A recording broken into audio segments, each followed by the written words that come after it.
अस्सलाम वालेकुम जी। अच्छा, हमारा टॉपिक चल रहा था एसएमसी का और उसके अंदर आपको समझा रहा था कि फ्रैक्टल की क्यों ज़रूरत होती है। फ्रैक्टल एक आपको एंड पे जाके जब आप इंटरव्यू लेंगे उस वक़्त आपको फ्रैक्टल की ज़रूरत पड़ेगी, तो इसलिए इसको समझना भी ज़रूरी है।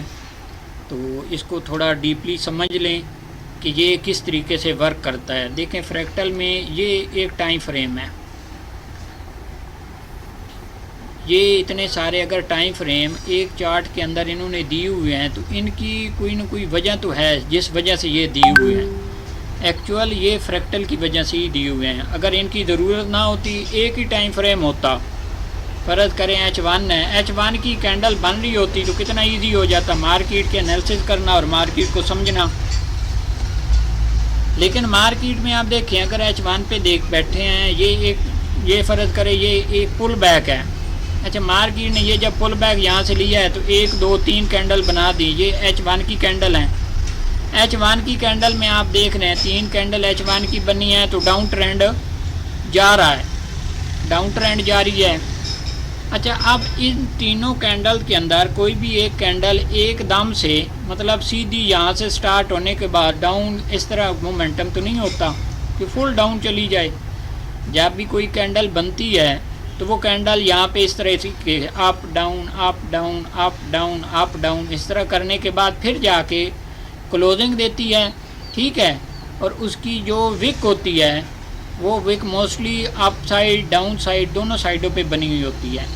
सम टाइम ये होता है कि मार्केट यहाँ पे आके क्लोजिंग दे देती है, नीचे डाउन साइड की विक होती ही नहीं है, ठीक हो गया। अच्छा, अब ये समझिए कि ये एक 3 कैंडल हैं। जब ये मार्केट अप डाउन आ रही है, मतलब अप डाउन, बायर भी एक्टिव हो रहे हैं, सेलर भी आ रहे हैं, बायर भी आ रहे हैं, तो इनके अंदर देखें आप बड़े टाइम फ्रेम पे हैं तो आपने सिर्फ 3 कैंडल देखी H1 की, डाउन ट्रेंड जारी है जी। एक्चुअल में क्या होता है फ्रैक्टल में, जब आप H1 की एक कैंडल है, उसके बाद देखें M1 की इस एक कैंडल के अंदर 60 कैंडल्स बनती हैं। अब जो M1 के ऊपर बैठा है उसको पता है कि मार्केट अप भी जा रही है। उसने देखा यहाँ पे, देखें मार्केट अप गई, यहाँ से कैंडल स्टार्ट लिया, ओपन हुई, हाई लगाया कैंडल ने, हाई लगाने के बाद फिर कैंडल लो आ गई, लो आने के बाद फिर कैंडल ने क्या किया, क्लोजिंग कहाँ पे दी, जाके इस पॉइंट पे जाके कैंडल ने क्लोजिंग दे दी, अपनी क्लोज होगी कैंडल। अच्छा, उसके बाद नेक्स्ट कैंडल फिर यहाँ से स्टार्ट होने के बाद हाई लगाया, हाई लगाने के बाद डाउन, फिर इसी तरह अप डाउन कैंडल, इसी तरह ट्रेंड कोई भी हो इसी तरह अप डाउन चलता रहता है। अब इसकी एग्जांपल आप देख लें, यहाँ पे देखते हैं, ये जी एक चार्ट है, H1 का टाइम फ्रेम है, ठीक है। ये यहाँ पे देखें, ये H1 की कैंडल्स हैं। इस एक कैंडल 2 को मार्क करते हैं, टाइम फ्रेम कर लेते हैं 1 मिनट का। अब ये हम आ गए हैं जी 1 मिनट के टाइम फ्रेम पे चार्ट के ऊपर। तो ये वहाँ पे तो हमें सिर्फ एक कैंडल दिखाई दी है, लेकिन यहाँ पे देखें आप तो ये कैंडल यहाँ से स्टार्ट हुई, डाउन आई, अप गई, डाउन, फिर अप, फिर डाउन, फिर अप, फिर डाउन, फिर हाई लगाया, फिर डाउन आई, फिर अप लगाया, फिर लो आ गई जी कैंडल, फिर अप, फिर डाउन। देखें 1 मिनट के टाइम फ्रेम के अंदर मार्केट ने कितनी दफ़ा हाई लो बना दिए, और पूरे का पूरा जनाब अप डाउन, बायर सेलर आ रहे हैं और जा रहे हैं, ठीक है ना।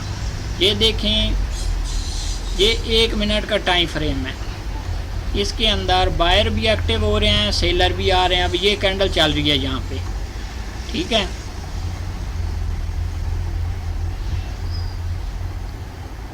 ये इसको मैं हटा देता हूँ, ठीक हो गया। इसको ये देखें, ये आपका 1 मिनट का टाइम फ्रेम बन रहा है। H1 में आपने क्या देखा है, आपकी ये कैंडल अप डाउन लगा रही है। अच्छा, लगाने के बाद क्लोजिंग दे दी, कैंडल ने क्लोजिंग यहाँ पे दी छोटी सी, उसने विक बना दी अपनी बड़ी, अप साइड विक बड़ी है, लो साइड पे विक छोटी है। अब ये H1 के अंदर एक कैंडल है, ठीक है, लेकिन M1 के अंदर देखें तो ये पूरे का पूरा एक ट्रेंड है, market higher high higher low, lower high higher high low, higher high higher low, ये बनाती जा रही है। चेंज ऑफ करैक्टर किया, उसके बाद मार्केट ने डाउन ट्रेंड पकड़ा, अगेन मार्केट ने अप ट्रेंड पकड़ा, फिर उसके बाद डाउन ट्रेंड आ गई, फिर अप ट्रेंड पकड़ा। अब ये सारी चेंजिंग जो आ रही है ये आपकी जा रही है M1 के अंदर, ठीक है। अच्छा, आपने H1 के अंदर देखी है एक कैंडल। अब इस एक कैंडल की ये सारा प्रोसीजर है, ये सारा फ्रैक्टल है, और अब इस फ्रैक्टल को आपने कब किस जगह पे सही से वर्क करना है वो भी आपको आने वाले लेक्चर में बता दिया जाएगा कि ये किस जगह पे फ्रैक्टल वर्क करता है और किस जगह पे आपने इसको इस्तेमाल करना है, ठीक है जी। उम्मीद करता हूँ आपको फ्रैक्टल की समझ आ गई होगी। तो इंशाल्लाह नेक्स्ट टॉपिक के साथ आप मुलाकात होगी।